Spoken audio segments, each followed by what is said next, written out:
So to take us into the lunch break, we have our next panel, Generative AI and the Art of Storytelling, followed by some of the latest insights and analysis from Cyrus at Global Data.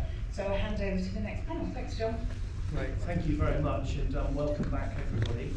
My name is John Cassy. I run a company called Factory 42. We are an immersive technology experience business, effectively making all forms of next generation content and experiences based just over the river at Somerset House. We've got a really great panel here today, and I'm going to dive straight in by basically asking them to briefly introduce themselves and also explain how you're using generative AI in your work, and effectively why you're here.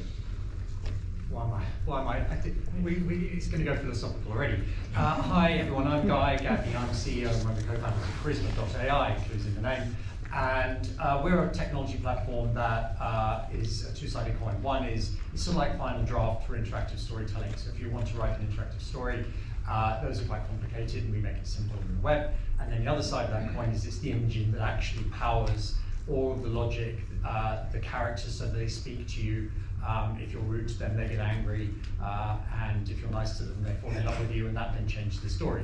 So that's sort of what charisma.ai does. If you're interested in it, sign up. That's great. It's free. On the other hand, while we're here, I think part of what we did was we started building this about 6-7 years ago, and that means that we started to think a lot about writing processes and storytelling. And as a sort of nutshell, the more we look forward into the future of storytelling and all of the different potential that it has, the more actually we look back into theatre and immersive theatre and even wandering troubadours and their stories. So while we're here really to discuss a bit about what we see the impact of this new technology on the creative industry as being. Great, thanks, Kai. Eline? Hi, can I sit like this? Is that good, or do I have to lean forward? My name is Eline van der Velden. I run a company called Particle 6. We're a technology-first creative agency and broadcast production company, and produce for the BBC, Sky, and other major broadcasters. And my background's in physics, and so I've been very interested in this whole AI development that's going on in our industry. And so I launched a show on YouTube, which you can follow on Particle 6 TV YouTube channel, where we find out whether we can build a hit TV show using AI, and we go through the tools and see whether we're out of a job yet. Thank you. Alex? Are we? Can you just answer that one? Almost. Almost. Okay. No, not quite. Just leave that hanging in the room. My name's Alex Hryniewicz. I'm Director of Content at Little Dot Studios. Little Dot Studios, hopefully a number of you will be familiar with it. It's quite a sort of eclectic company with digital broadcaster and producer, content studio. The bit of Little Dot that I look after is what we call our network division. So it is effectively the bit of Little Dot that works for Little Dot. We run channels, or we've set up channels that are genre-based, history, science, documentaries. We have about 50 of them that exist, and they broadcast on all of the social digital platforms, so the likes of YouTube, Facebook, TikTok, Instagram. Also, we have about 9 fast channels now as well. So we're very well covered in that space, but most of that content is traditional television content that we license from distributors and producers. So what I'm sort of here to talk about is how we as a company are exploring generative AI to actually create new content, which we've focused, to start with at least, around vertical video platforms. So that's TikTok, YouTube Shorts, and Insta and Facebook Reels. And we've been using a lot of different tools to experiment and try and sort of test the technology, test the capability, and ultimately hoping to kind of be able to expand that in the future to full-length content as well. Great, thank you very much. So there's huge hype around this sector at the minute. There's, I think, a mixture of people feeling tantalised and slightly terrified by it. Can you talk a bit about where it is being used already in storytelling to kind of a really positive effect, and how that may be impacting the creative process? And you may have kind of examples from your own sort of life, so maybe I'll start with you.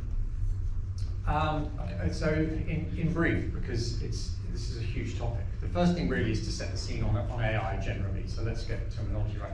AI is the most enormous umbrella, and within that there are various different sort of technology verticals.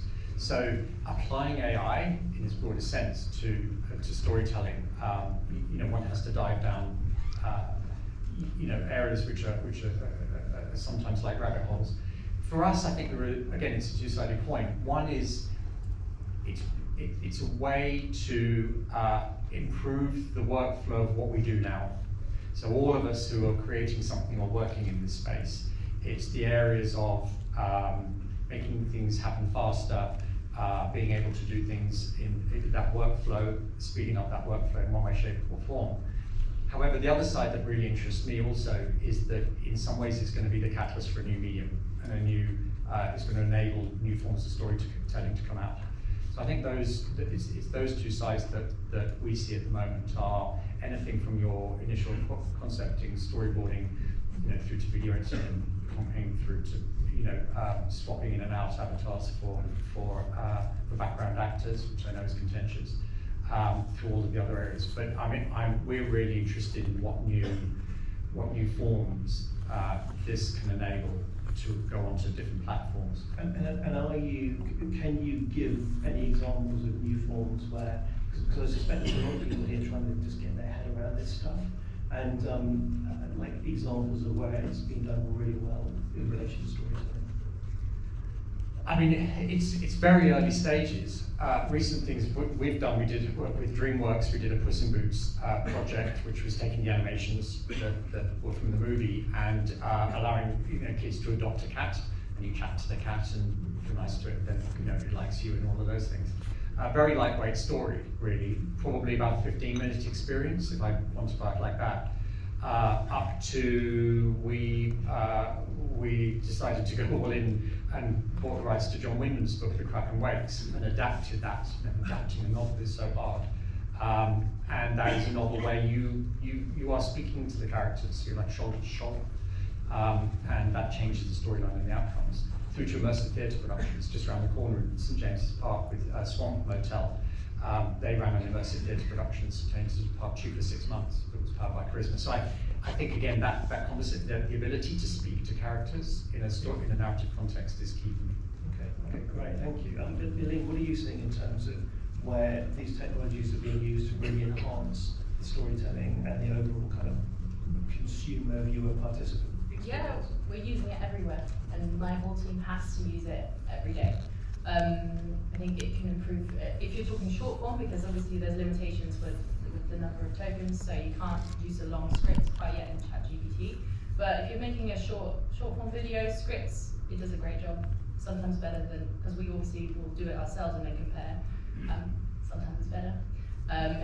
In post-production, we use it all the time with deepfakes to, if you have a social media clip, make sure that they can speak in all languages that you want to put out in territory. You can make their mouth do it.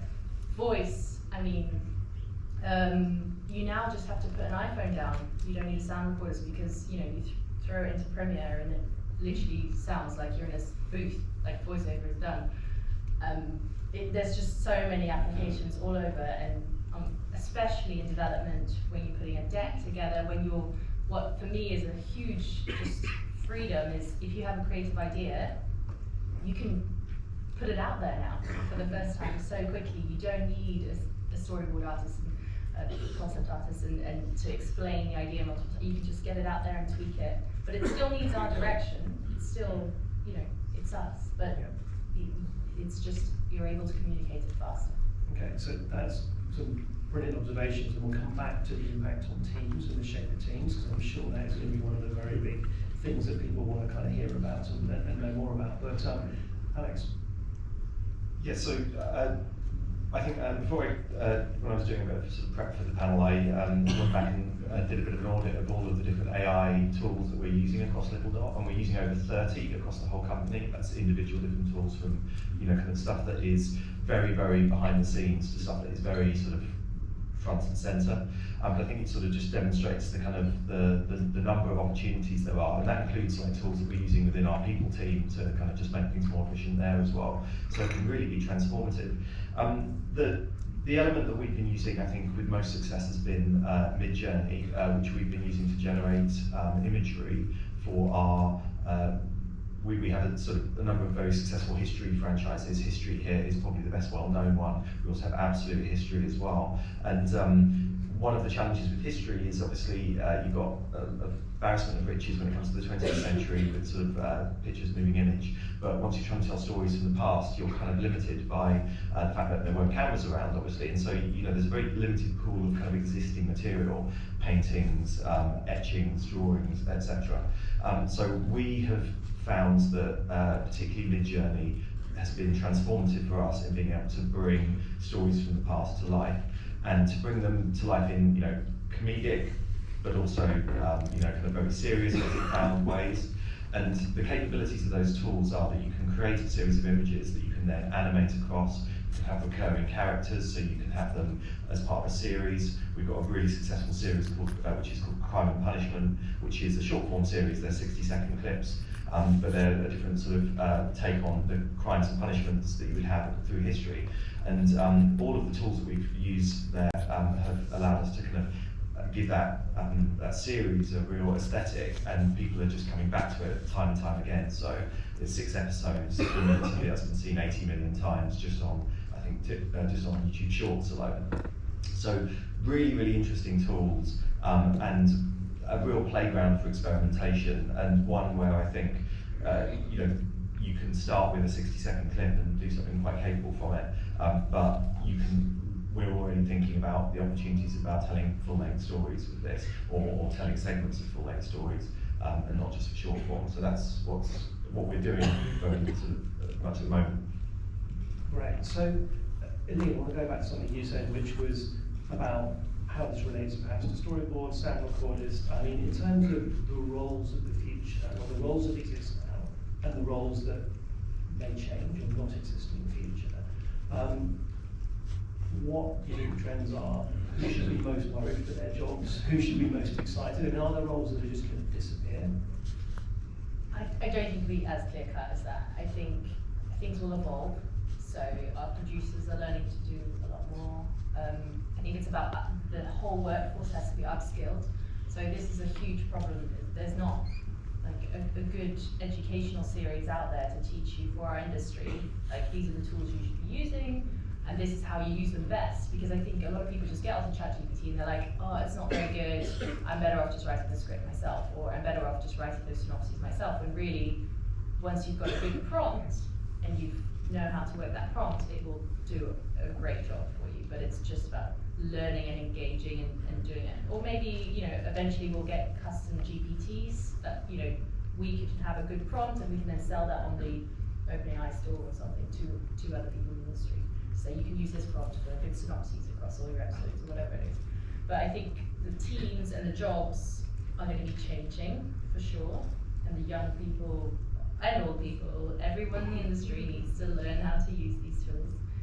And I think there will be specific jobs that will change even more, and we'll need to learn to use these tools even more. So do you think that the current model where there's like craft specialists, for want of a phrase, right, will start to dilute a bit? Because it sounds like that once you become really good at using these systems, then, take Midjourney or whatever, what does that mean for concept artists or things like that?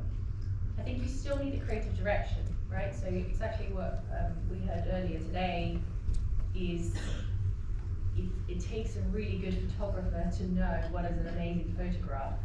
And so you still need those specialists to shape the work and make sure that the output is super high quality.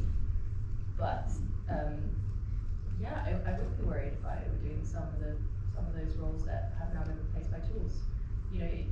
It means the output for a small company like us is greater because we can use these tools, but also it means we can maybe compete at a higher level than we could do before when we needed all these specialists that were unaffordable. So Alex, what do you think your production team is going to look like in 5 years from now, as these sort of things, because it's going to become quicker, faster, better? What is it going to be loads of producers and creative directors who are prompting things in machines? Or? Yeah, I mean, it's kind of interesting to think about it as a production team, because that's not really how Little Dot is set up. But that's because we have lots of people who are kind of quite experimental and have a remit to go beyond their day jobs to do things, and that's where a lot of our kind of experimentation and output has come from. But certainly, I think I absolutely agree that there's an opportunity as well as a threat, because the opportunity is it's going to level the playing field. There's already capabilities now that were previously only open to really well capitalized or well resourced companies, and so that's an opportunity. You know, that realistically is the example I always refer to, but you know, kind of if you're setting out as a career as a rotoscoping artist, I'd suggest you do something else, because rotoscoping, it's done. And I don't think anyone is going to mourn the loss of having to go around, the cutout thing. So, you know, that is clearly a positive thing. But, you know, we use a bank of tools, which is called Replicate, and it's a bit like a kind of marketplace where you can go in, and people have created a lot of AI tools, and you can go and utilize them. And that is, you know, making things like colorization of black and white footage really, really simple and straightforward. Now, the example I always give there is that that's great. It means that you can colorize footage, but how do you know how to colorize it? What are the right colors? You still need the inputs, the research and work. Otherwise, you're going to create a false image of something. You know, that uniform should have been blue, and you assumed it was green. So you still need the research and the craft that goes into it. What you don't necessarily need is what you needed 5 years ago, which was a lot of resources to kind of sort of individually paint in those frames. That the software can help you with that. So I think, you know, like with anything, I'm absolutely an advocate for AI, because I believe it is going to be transformative for our industry. But I do treat it as tools. And you know, we've got some building work happening on our house at the moment. I've got carpenters in. They're doing the same fundamental job they did 2,000 years ago, but they're doing it with not that much advanced tech, but they're using a buzzsaw and a nail gun, and they're really quick compared to, I imagine, what it was when you were having to handsaw everything. But you still need to know what you're doing. You still need to know that that needs to be load bearing, that needs to look like that. There's still craft, there's still training. So I think it's, you know, I think it's really important that we hold on to that concept. So continuing with the theme, one of the most popular questions on Slido at the minute, and I think it's probably a good one for you guys, it says, AI for creative script writing. Are you serious? Creative work comes from empathy, life experiences, and about complex human emotions. It is not a plastic approach. What's your sense on that? Yeah, I'd agree. I mean, I think we have a sort of a line which is, AI will not steal your jobs, but people who know how to use it may. And that, you know, that sort of plays to that slightly. And what we were talking about, there is a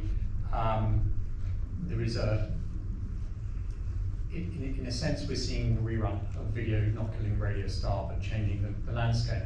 And if we think today, you know, this is a broadcast conference, the landscape for broadcast media is changing immeasurably. It's accelerating. You know, that's the point. It's not just changing; it's accelerating. Change, and that means that audiences who previously, you know, would sit in front of the TV and watch something now do not.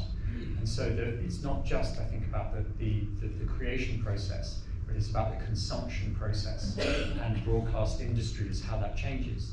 And you know, make no mistake, broadcast industry is going to follow where the audiences are. That's how it works.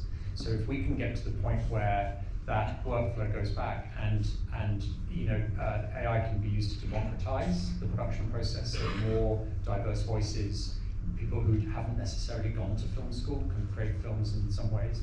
That to me is a good thing. But I think, and again, your point about photography is interesting. You know, I'm a photographer, and you know, we'd always get, oh, it's not real art, is it? And I seem to this sort of thing of like, see, plastic things seem to have dogged me throughout my life. I do believe photography is art. It's a mechanism.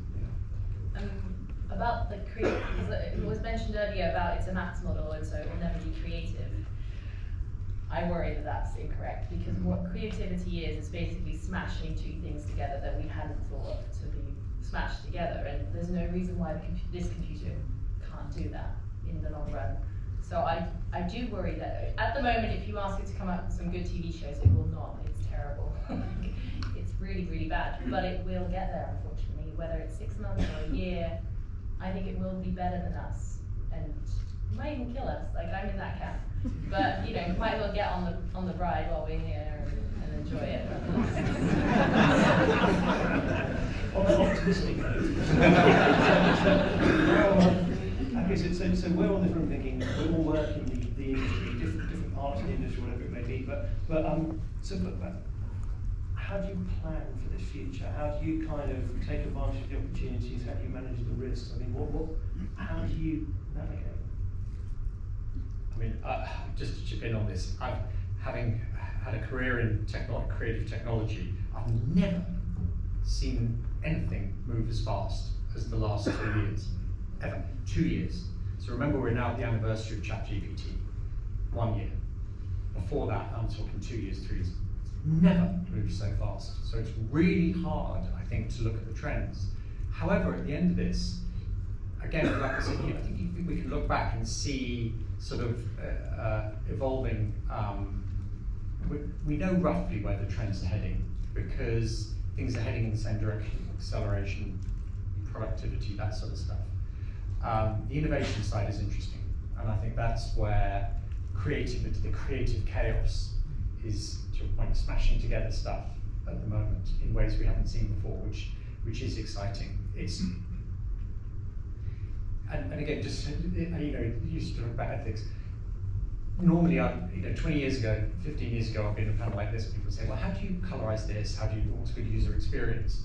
And I remember there was a key moment about 6 years ago when I was on a panel, and the first question when we were talking about speaking to characters and these characters from TV coming along, the first question was, "Are we just all lonely?" I was like, "Oh my God, actually we have now moved into a philosophical stage around this, which we've never been in before." And that is a key turning point. As long as we think more about where this is heading, that's a good thing. It's if we don't think that the problems arise. The generative bit is really scary. So for example, we used a generative lead generator at one point. And so what I worry about is that final, so firstly I worry about the bias because it's mostly men that have been, setting the rules. So that's a problem. And it's not going to change. It's just going to be, unfortunately, there's not enough women who are studying machine learning to be able to change that. So the second bit is we use this AI generator, and it was sending out mad emails all across the board to everyone and everywhere out there, going and hallucinating. And then I got all these emails back being like, what are you doing? Like, why is this bot sending us, do you know this bot sending us weird emails? I was getting calls, I was getting LinkedIn messages, emails, like you name it. And I spoke to the company, I said, guys, we need to stop this. Like, this is madness. Like, everyone thinks I'm a loony. I thought this would be fun. And then it said, the problem is the bot thinks it's doing a really good job because you're trying to generate leads and all these people are getting back to you. It's going to carry on doing it. Anyway, I shut it down. But, like, that could happen with, if we tell it to create a great TV series, it would create something like Squid Game, and then it would take it to the next level, and then before you know it, we're all killing each other. I don't know. Yeah, well, I think the point is so much of, from the technology side, you see in Silicon Valley, is that they're driven by optimization, right? It's like, sort of Meta kind of grew beyond itself off the back of it, just became incredible, but then the impact became, in some areas, not fully positive. And if you look at where the money is in this sector, and there's huge amounts of money pouring into it right now, Guy, you were saying we need to think about this stuff really, really carefully. Is the money going to think about it in the way that you might think about it, or is it going to optimize and make profit? Trying not to swear. It's American. Yeah, it's a very simple answer. It's very obvious. It is like Eline was saying just now. And I was saying we need to think about it. And by we, let's put this into the people in the room. The creative industries need to think about the creative industry's response to AI and have a plan. And that is looking at bias, looking at the design of the algorithm, because it is designed. There are people coding it, and therefore it is designed. And I don't think, I think we need to work out how we do it. I mean, I get involved in Innovate UK. Shout out to the guys at Innovate UK. Great new funding schemes to be able to build this.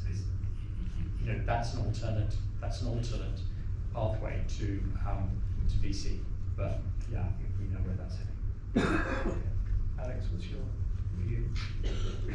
I can't remember which question was. Is it on this model? We sort of It was the doomsday sort of scenario. Yeah, the doomsday. Okay, yes, that's it. We've gone to the doomsday tonight. Bring it back. Yeah. Well, I'm maybe slightly more optimistic about things, but maybe that's just because I sit slightly adjacent to the regular television production sector, so I don't have quite such a kind of sort of, I think, concern about the disruption to the core of our business model, although it's definitely disrupting part of it a little lot.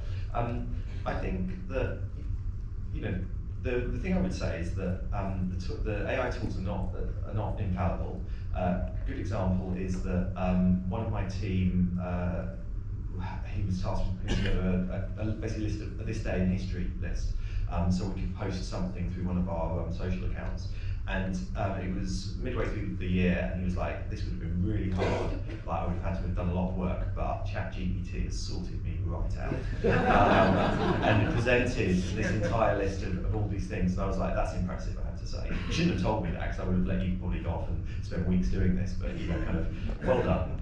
And then I think it was like the third or fourth post of day of posting when we got the first sort of set of incoming comments saying, this thing that you said happened on that day definitely didn't happen on that day. Really. And it was, I think we worked out 30% bullshit. It was like, you know, they just made stuff up.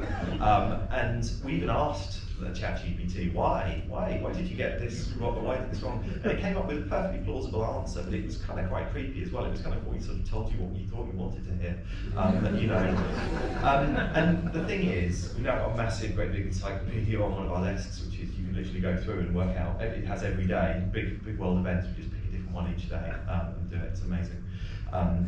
So you know, the point is that was a really good lesson for us in terms of not being reliant on the technology as a shortcut. Now that doesn't mean that you know become a Luddite and ignore it, but you do have to have guardrails in place. You do have to have proper human beings that know their stuff, that can interpret the data of any description. And you know, kind of, but the capabilities are amazing. We've been using it. I mentioned the sort of the traditional part of Little Dot's business model is launching channels, genre channels. We have been asking a model of GPT-4, which is looking just at our own data. So it's where it's the new OpenAI model, which allows you just to apply it to your own data set, not the wider web. And we asked it to look at all of the channels that we have, all of the content that we've got, and basically bring together some themes to see whether there was any kind of, talking of smashing things together, are there any kind of sort of genres that we could sort of smash together where there's some adjacent interest? And it came up with loads of really, really good stuff, really good leads. But one of the ones that came up is that you should launch a royal channel and a military channel. And we're like, that's weird. Like royal and military, that's a bit niche.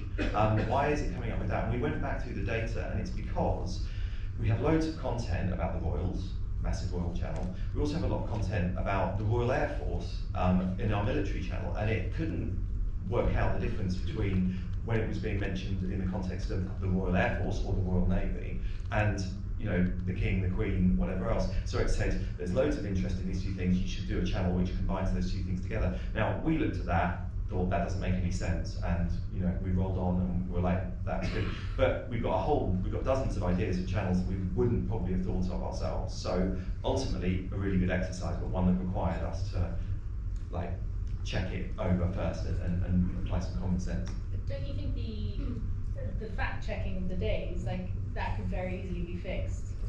Absolutely. But the interpretation bit is harder. Yeah, exactly. So you know, what should have happened is that report should have been generated, and then someone should have then gone and cross-checked all of those dates or things against other sources, which is what you would do in any other context. But surely in a few months there'll be a fact checker that you could throw it into. Indeed. But then, do you trust the fact checker? Is that it's very factual, right? And we were doing some writers' rooms with Hollywood studios and some writers earlier on in the year, and just throwing this idea around. And the thing we started talking about that it can't do yet is subtext. So it's good at sort of writing a script, which is very, you know, walks into a room, moves around, does that. But walks into a room, doesn't do something. It's not strong on, and that's where the humanity really kicks in. And I sometimes use the example, if you had a scene you're writing for example, and you throw that scene into ChatGPT at the moment, say, make it more tense, you might well get an answer, well, like one of the characters saying, I'm feeling really tense. Now, we know that doesn't work. ChatGPT doesn't know that doesn't work. They think, to its point, like, yay, I've achieved my goal. So that idea of subtext and of not doing something that is so intrinsic to the human condition, which is why charisma, is a writer's tool and not an automatic throw and create stuff, because you need that tension, that ability to create tension and pace that is great craft, simply.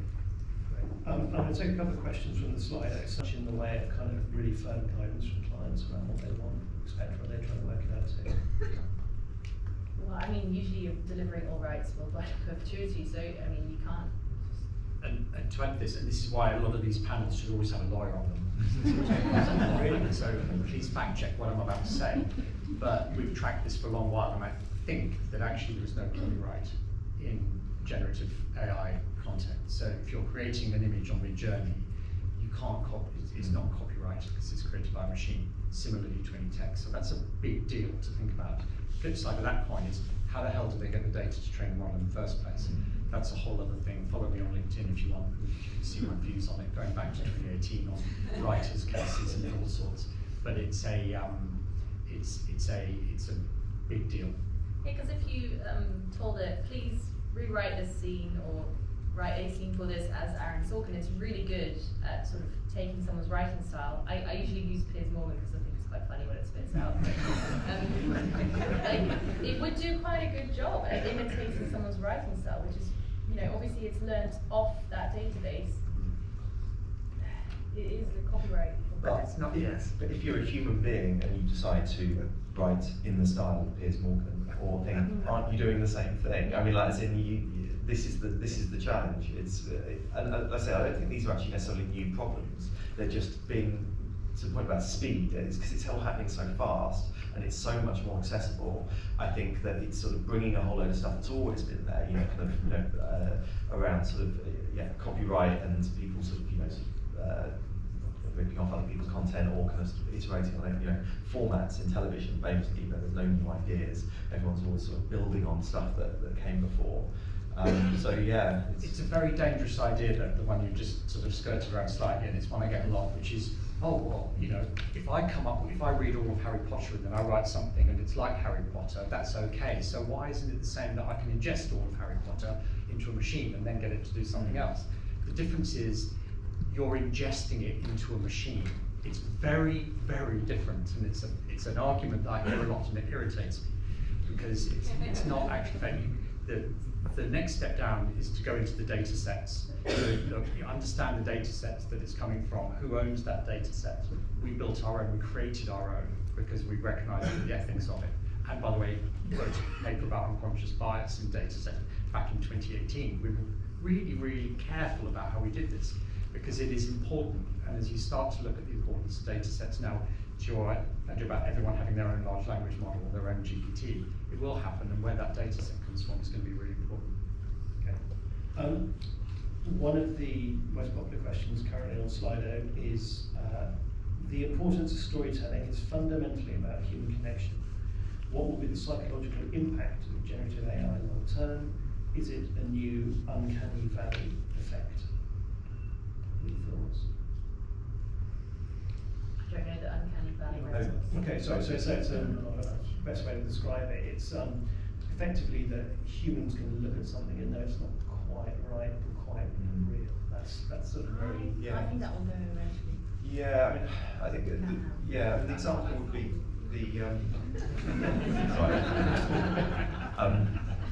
I assume most of us have seen some of the sort of de-aging that's happening in sort of Hollywood films in particular, and sort of the new Indiana Jones film and stuff. And it's used in the context of that. It's like always a bit uncanny valley, sort of you can tell his face and stuff like that.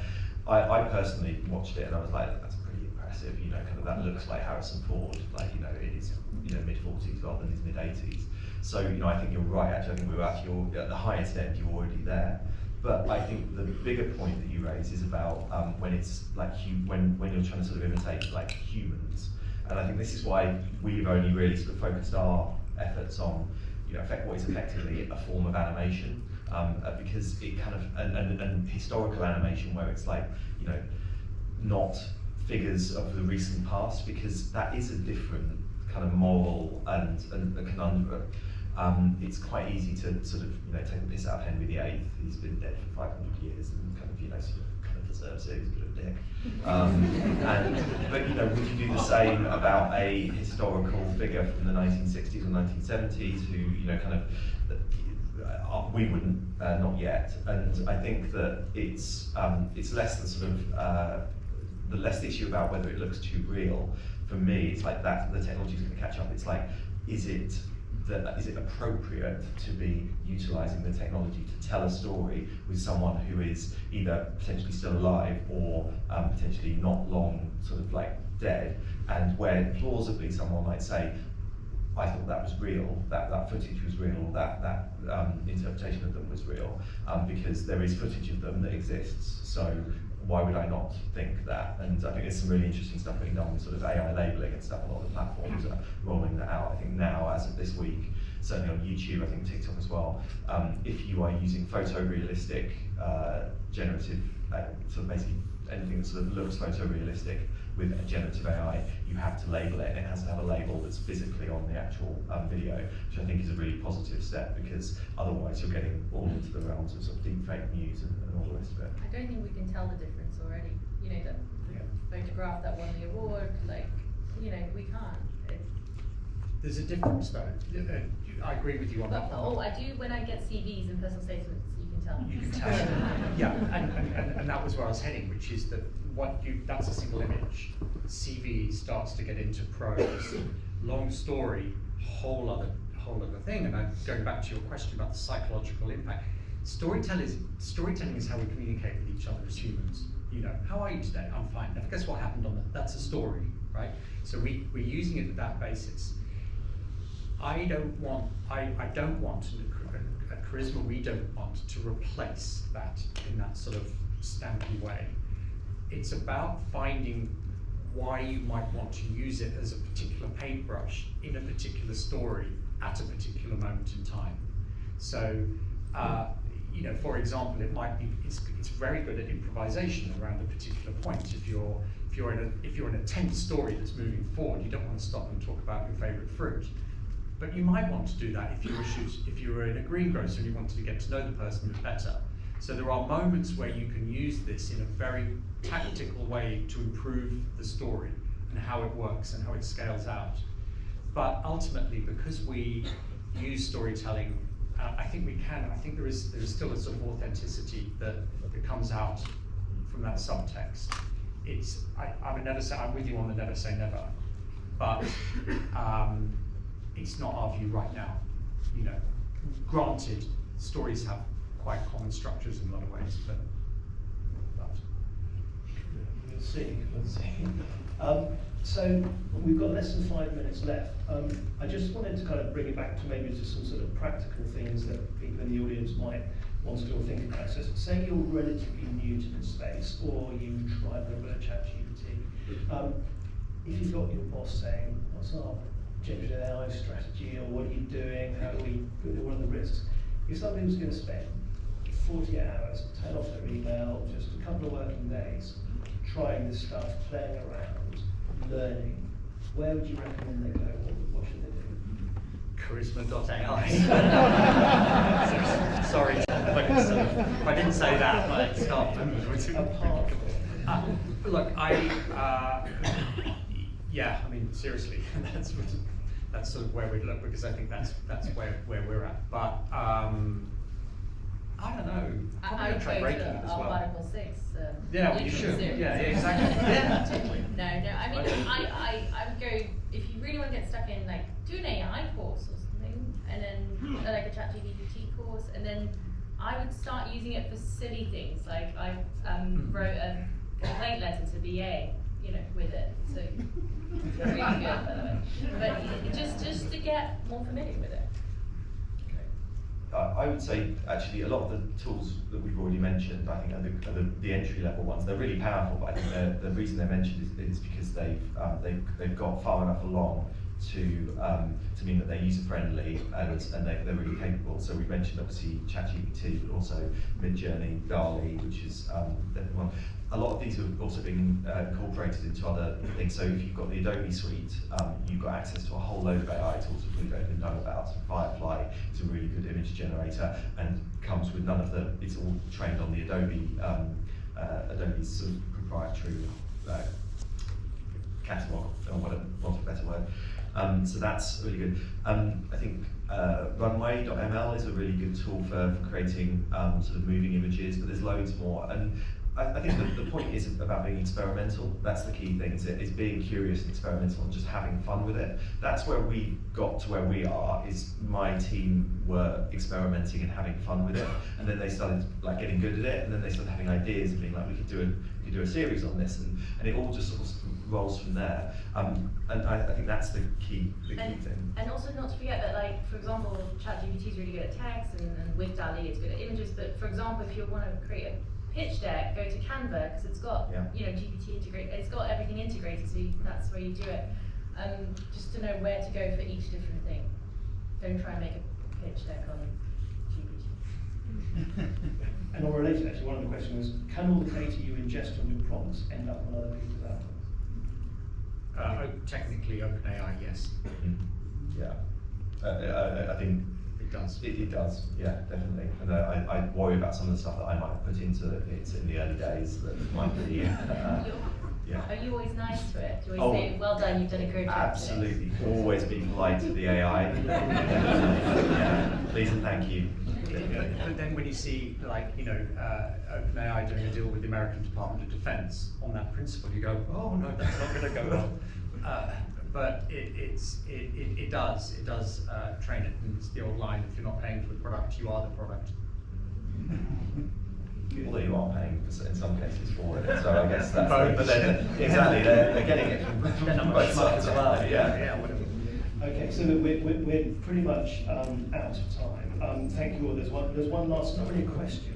It's from Anonymous. It could have come from someone called Siri or Alexa, I guess. But it says, there's no fate but what we make for ourselves. So maybe that is a thought to end on, but thank you to all of you. So what we want to do is just introduce the next session, which is with Cyrus Maywell-Mellor, who is going to talk about, is going to make an introduction to AI in media. But thank you to all of you for a